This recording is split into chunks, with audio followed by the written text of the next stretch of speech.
नमस्कार, अरुणाचल समाचार में आपका स्वागत है। मैं हूं यारामता सिंह आंगू। आई बुलेटिन में सबसे पहले देखते हैं मुख्य समाचार। मुख्यमंत्री पेमा खांडू ने ईटानगर नगर निगम के स्थायी कार्यालय भवन का किया उद्घाटन। केंद्रीय पृथ्वी विज्ञान मंत्री किरण रिजिजू, उप मुख्यमंत्री चाउना मैन, मुख्य सचिव धर्मेंद्र सहित कई अन्य नेता और अधिकारी रहे मौजूद। सीएम ने कहा, अरुणाचल के विकास में मिल रहा केंद्र का पूरा सहयोग।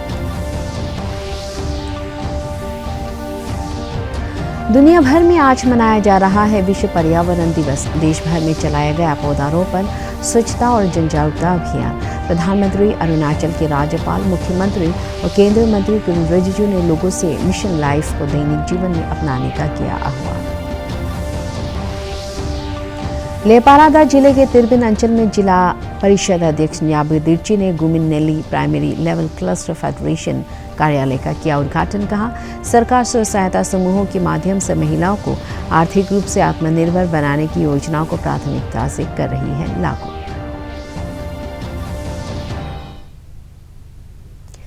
मुख्यमंत्री पेमा खांडू ने आज ईटानगर नगर निगम IMC के स्थायी कार्यालय भवन का उद्घाटन किया। इस कार्यक्रम में केंद्रीय पृथ्वी विज्ञान मंत्री किरण रिजिजू, उप मुख्यमंत्री चाउना मैन, मुख्य सचिव धर्मेंद्र सहित कई अन्य नेता और अधिकारी मौजूद थे। कार्यक्रम को संबोधित करते हुए मुख्यमंत्री ने कहा कि प्रधानमंत्री नरेंद्र मोदी की सरकार में अरुणाचल प्रदेश को पहले की तुलना में कहीं ज्यादा वरीयता दी जा रही है। उन्होंने कहा कि अरुणाचल में लागू की जा रही सड़क, रेल, हवाई इंफ्रास्ट्रक्चर सहित लगभग सभी केंद्रीय परियोजनाओं में 90% धनराशि केंद्र सरकार द्वारा दी जा रही है, जिसके लिए अरुणाचल के लोगों को केंद्र सरकार एवं प्रधानमंत्री नरेंद्र मोदी के प्रति आभारी होना चाहिए। उन्होंने ये भी कहा कि ईटानगर और नाहरलगुन क्षेत्रों में बढ़ती आबादी के मद्देनजर योजनाबद्ध विकास में IMC के कॉर्पोरेटर्स का अहम योगदान होना चाहिए। जिस प्रकार से हमारा केंद्र सरकार का जो मदद अरुणाचल प्रदेश में मिल रहा है श्री नरेंद्र मोदी जी द्वारा, ऐसे मदद अगर आज से 20-25 साल अगर मिलता तो अरुणाचल प्रदेश बहुत आगे ट्रांसफॉर्म होके जाता। अभी पिछले 9 वर्षों में आप लोग देख सकते हैं कि भारत सरकार के सहयोग से और जितने भी हमारे वहाँ पे MP है, खास करके किरण रिजिजू जी, हमारा वहाँ पे दिल्ली में हमारा MP ही नहीं बल्कि वो तो पूरा नॉर्थ ईस्ट को ही वो वहाँ पे रिप्रेजेंट करते हैं। तो वहाँ में अच्छा कोऑर्डिनेशन होने का बावजूद से अरुणाचल प्रदेश में बहुत सारा स्कीम्स हर एक क्षेत्र में हम लोगों को देखने को मिलता है। अभी इसमें आप लोगों को ध्यान में आकर्षित करना चाहेगा कि भारत सरकार का सहयोग जो हम सबको इनफैक्ट माननीय PM साहब को बहुत धन्यवाद हम लोगों को प्रकट करना है, क्योंकि हम लोगों का जो स्टेट है और नॉर्थ ईस्टर्न स्टेट्स, हम लोग पूरा एक स्पेशल कैटेगरी का स्टेट है, वो भारत सरकार ने दर्जा दे के रखा हुआ है। और जो भी स्कीम्स वहां से जो फंडिंग होके आता है वो 90:10, 90 रुपए अगर 90 रुपीज भारत सरकार देता है तो स्टेट का पार्टिसिपेशन केवल 10 रुपया है। तो 90% जितने भी अरुणाचल में जो आज डेवलपमेंट का काम चल रहा है, चाहे सड़क का बोलिए, रेलवे का बोलिए, एयरवेज का बोलिए, आप टावर्स का बोलिए, इंफ्रास्ट्रक्चर्स का बोलिए, इवन अपना गवर्नमेंट का जो सैलरी जो सरकारी कर्मचारी जो आप लोग मिल रहा है, 90% पूरा गवर्नमेंट ऑफ इंडिया का ही फंडिंग है वहां से। तो इसलिए भारत सरकार को और खास करके नरेंद्र मोदी साहब को हम लोग तहे दिल से अरुणाचल का जनता उनको धन्यवाद प्रकट करना है। अभी हम लोग का आज इम्पोर्टेंट डे इसलिए है क्योंकि ईटानगर म्युनिसिपल कॉर्पोरेशन का एक नया बिल्डिंग यहाँ पे मिला है। और ये जो पहले कॉर्पोरेशन तो 2020 में हम लोग ने गठन करवाया यहाँ ईटानगर नाहरलगुन में, क्योंकि यहाँ का आबादी जो है अभी 2 लाख से भी अधिक का आबादी, करीबन आई थिंक अभी 3 लाख शायद टच कर भी रहा होगा। आज दुनिया भर में विश्व पर्यावरण दिवस मनाया जा रहा है। प्रकृति और पृथ्वी संरक्षण के लिए अनुकूल कदम के प्रति विश्व स्तर पर लोगों को जागरूक करने के उद्देश्य से यह दिन मनाया जाता है। संयुक्त राष्ट्र पर्यावरण कार्यक्रम के अंतर्गत पृथ्वी पर जीवन संरक्षण के लिए 1973 से प्रत्येक वर्ष 5 जून को विश्व पर्यावरण दिवस मनाया जाता है। इस वर्ष में विश्व पर्यावरण दिवस की स्थापना के 50 साल पूरे हो गए हैं और इस वर्ष की थीम प्लास्टिक प्रदूषण हटाओ है। प्रधानमंत्री नरेंद्र मोदी ने अपने पर्यावरण दिवस संदेश में कहा है कि केंद्र सरकार ने पिछले 9 वर्षों में हरित और स्वच्छ ऊर्जा पर जोर दिया है। श्री मोदी ने कहा कि 21वीं सदी में भारत जलवायु परिवर्तन और पर्यावरण संरक्षण के क्षेत्र में आगे बढ़ रहा है। प्रधानमंत्री ने कहा, एक तरफ जहां भारत ने अपने 4G और 5G नेटवर्क का विस्तार किया है, वहीं अपने वन क्षेत्र को भी बढ़ाया है। इधर नई दिल्ली स्थित विज्ञान भवन में आयोजित विश्व पर्यावरण दिवस कार्यक्रम को संबोधित करते हुए केंद्रीय पर्यावरण मंत्री भूपेंद्र यादव ने विकास और पर्यावरण दोनों में संतुलन के साथ काम करने पर जोर दिया। उन्होंने इस अवसर पर mangrove initiative for shoreline habitats and tangible incomes Mishti project को लॉन्च किया। पूरी दुनिया में आज जब मिटिगेशन मेजर्स गवर्नमेंट की पॉलिसी मेकिंग के द्वारा, एडेप्टेशन मेजर जब सोसाइटियल बिहेवियर के द्वारा हो रहे हैं, तो ऐसे में एनवायरमेंटल सेंस लोगों के बीच में खड़ा हो, इसके लिए एक मिशन लाइफ की बहुत बड़ी आवश्यकता है। यही कारण है कि माननीय प्रधानमंत्री जी के द्वारा जब ग्लासगो में मिशन लाइफ का पूरा एक विषय दुनिया के सामने रखा गया, उसको COP27 में शर्म एल शेख के कवर डिसीजन में स्वीकार किया गया। मुझे बताते हुए खुशी है कि भारत ने 2022 में प्लास्टिक को, सिंगल यूज को पूरी तरीके से प्रतिबंधित किया, और आज जब पूरी दुनिया वर्ल्ड एनवायरनमेंट डे पे बीट द प्लास्टिक इस थीम पे कार्यक्रम आयोजित कर रहा है, भारत माननीय प्रधानमंत्री जी के नेतृत्व में काफी आगे कार्रवाई कर चुका है।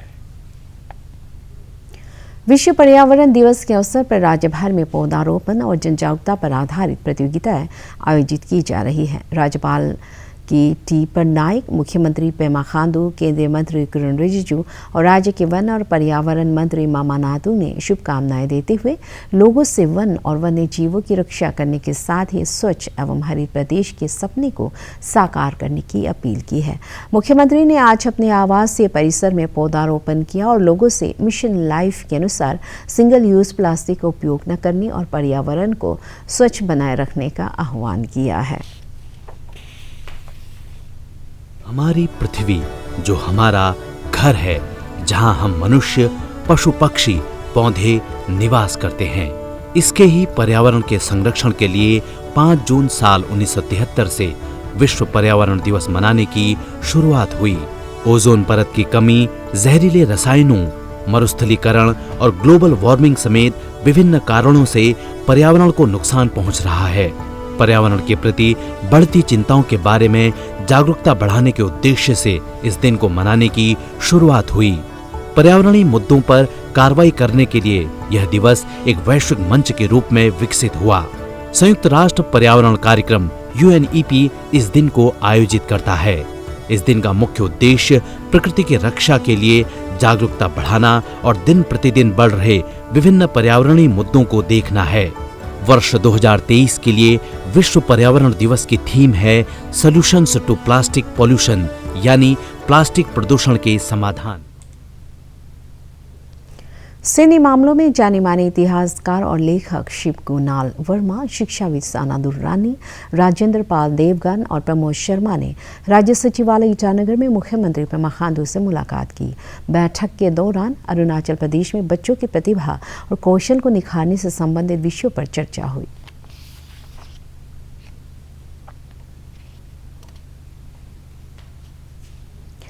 विश्व पर्यावरण दिवस के अवसर पर गैर सरकारी संगठन youth mission for clean river, Abralo memorial multipurpose society, polo colony youth welfare association और Itanagar city development corporation limited द्वारा एनर्जी पार्क ईटानगर में नदी स्वच्छता अभियान चलाया गया।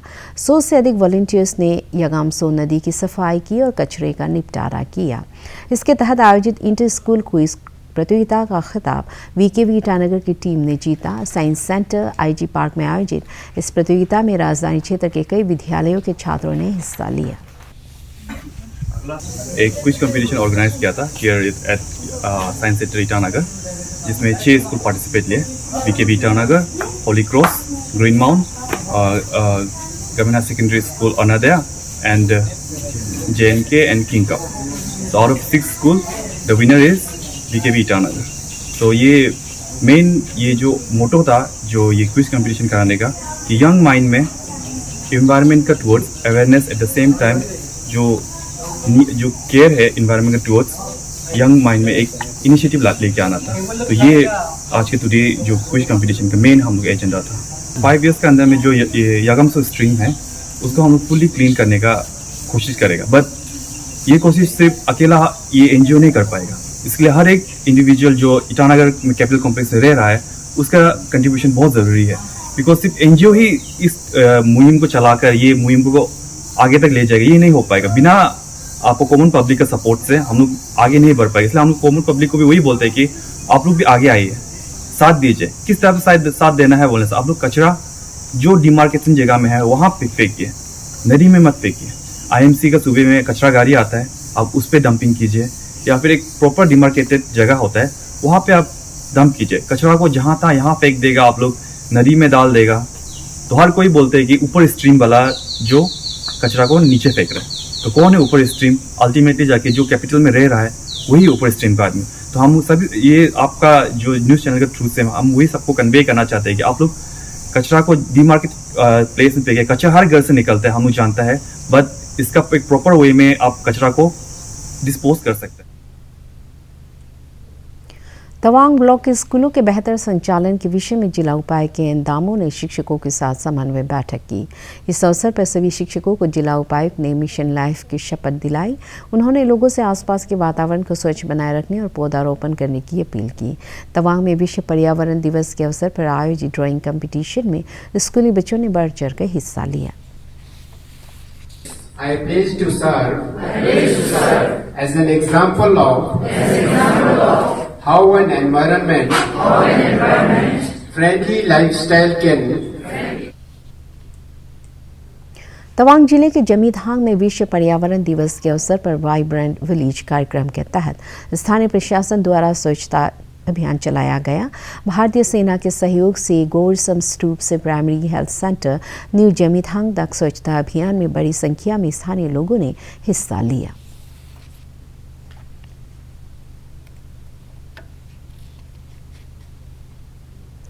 लेपारादा जिले के तिरबिन अंचल में गुमिन नेली प्राइमरी लेवल क्लस्टर फेडरेशन कार्यालय का उद्घाटन जिला परिषद अध्यक्ष न्याबी दिर्ची और जिला परिषद सदस्य न्योरी जिलन ने किया। अपने संबोधन में न्याबी दिर्ची ने कहा कि केंद्र और राज्य सरकार स्वयं सहायता समूहों के माध्यम से महिलाओं को आर्थिक रूप से आत्मनिर्भर बनाने की योजनाओं को प्राथमिकता से लागू कर रही है।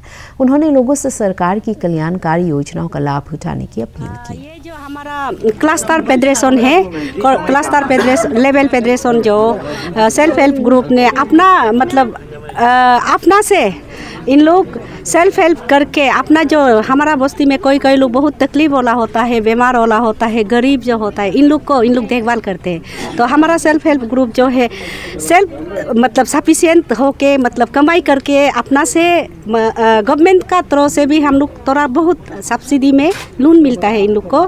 तो थोड़ा बहुत लोन से भी हम लोग अपना उससे इंटरेस्ट निकाल के, जैसे हमारा वोमेन लोग ने बहुत काम करते हैं, तो जैसे कोई गवर्नमेंट से लोन ले लिया तो कुछ आसार बना लिया, तो आसार बना के बेच के उसमें जो पैसा है कभी कभार हम लोग क्या करता है लोन पेमेंट करते हैं, प्लस उसमें जो इंटरेस्ट निकालते हैं उससे हमारा बस्ती में इन लोग हेल्प करते हैं। गाँव वाला को कोई बहुत तकलीफ हो जाता है, कोई किसी का घर नहीं बन पाता, तो उसमें से कुछ घर बनाने में काम आ गया, कोई मेडिकल ट्रीटमेंट के लिए काम आ गया, इस तरह से है। अरुणाचल प्रदेश के पूर्व मंत्री कारदू ताइपोदिया का निधन हो गया है। 31 दिसंबर 1942 को सियांगबल के सैरन विलेज में जन्मे कारदू ताइपोदिया ने 1984 में आलो विधानसभा क्षेत्र से पहली बार विधायक निर्वाचित हुए। वर्ष 1989 से 1999 तक उन्होंने लिकाबाली विधानसभा क्षेत्र का प्रतिनिधित्व किया। उन्होंने टैक्स एंड एक्साइज, ट्रांसपोर्ट और रूरल डेवलपमेंट विभाग के मंत्री के रूप में अपनी सेवाएं दी। राज्यपाल KT पटनायक, मुख्यमंत्री पेमा खांडू, उप मुख्यमंत्री चाउना मैन, अरुणाचल प्रदेश कांग्रेस समिति के अध्यक्ष नवाम तुकी सहित कई नेताओं ने पूर्व मंत्री कारदू ताइपोदिया के निधन पर शोक व्यक्त करते हुए राज्य के विकास को उनके योगदान को याद किया। उप मुख्यमंत्री चाउना मैन ने ईटानगर में गोल्डन जुबली मॉडल स्कूल की परियोजना की प्रगति को लेकर उच्च स्तरीय बैठक की और संबंधित विभाग के अधिकारियों को परियोजना कार्य में तेजी लाने का निर्देश दिया। राज्य सरकार ने 50 स्कूलों को गोल्डन जुबली मॉडल स्कूल के रूप में विकसित करने के लिए 500 करोड़ रुपए जारी किया है।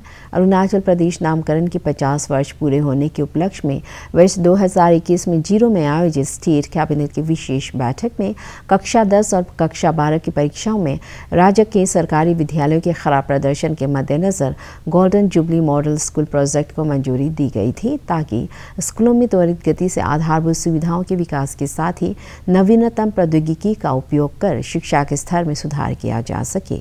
इस बैठक में शिक्षा मंत्री ताबा तेदिर, वित्त विभाग के प्रधान सचिव डॉक्टर शरद चौहान और सचिव R.K. शर्मा, माध्यमिक शिक्षा निदेशक मार्किन कादू और योजना निदेशक पल्लव देव मौजूद थे। रक्षा मंत्री राजनाथ सिंह ने आज नई दिल्ली में अमेरिका के रक्षा मंत्री लॉयड ऑस्टिन से द्विपक्षीय वार्ता की। दोनों नेताओं के बीच बैठक रणनीतिक हितों की एकरूपता और सुरक्षा सहयोग में वृद्धि सहित कई क्षेत्रों में रक्षा सहयोग बढ़ाने पर केंद्रित रही। एक ट्वीट में श्री सिंह ने इस बात पर बल दिया कि भारत अमेरिका साझेदारी एक स्वतंत्र, खुले और नियम आधारित हिंद प्रशांत क्षेत्र को सुनिश्चित करने के लिए महत्वपूर्ण है। उन्होंने कहा कि भारत क्षमता निर्माण और अपनी रणनीतिक साझेदारी को और मजबूत करने के लिए सभी क्षेत्रों में अमेरिका के साथ मिलकर काम करने की उम्मीद कर रहा है। प्रधानमंत्री नरेंद्र मोदी के वाशिंगटन की राजकीय यात्रा से ठीक 2 सप्ताह पहले रक्षा मंत्री ऑस्टिन भारत के दौरे पर आए हैं। द्विपक्षीय वार्ता से पहले अमेरिका के रक्षा मंत्री को मानेक शॉ केंद्र में गार्ड ऑफ ऑनर दिया गया। पापुमपारे जिले के दोईमुख में स्थित एवी क्रिकेट क्लब ग्राउंड में आयोजित क्लब ट्रॉफी 2023 का खिताब नरजुली क्रिकेट क्लब ने जीत लिया है। गुमतो क्रिकेट क्लब द्वारा रविवार को आयोजित इस प्रतियोगिता के समापन समारोह में पापुमपारे जिला परिषद के अध्यक्ष नाबाम याकुम, कॉर्पोरेटर तार नाचुंग सहित कई गणमान्य व्यक्ति मौजूद थे।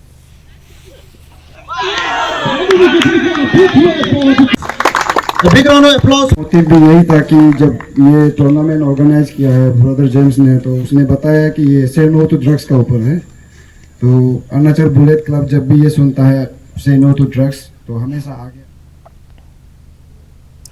अरुणाचल समाचार के आज के अंक में इतना ही। हम कल फिर हाजिर होंगे अरुणाचल और देश दुनिया के खबरों के साथ। चलते आपको बता दें कि आप अरुणाचल समाचार हमारे YouTube channel DD news Arunachal पर भी देख सकते हैं।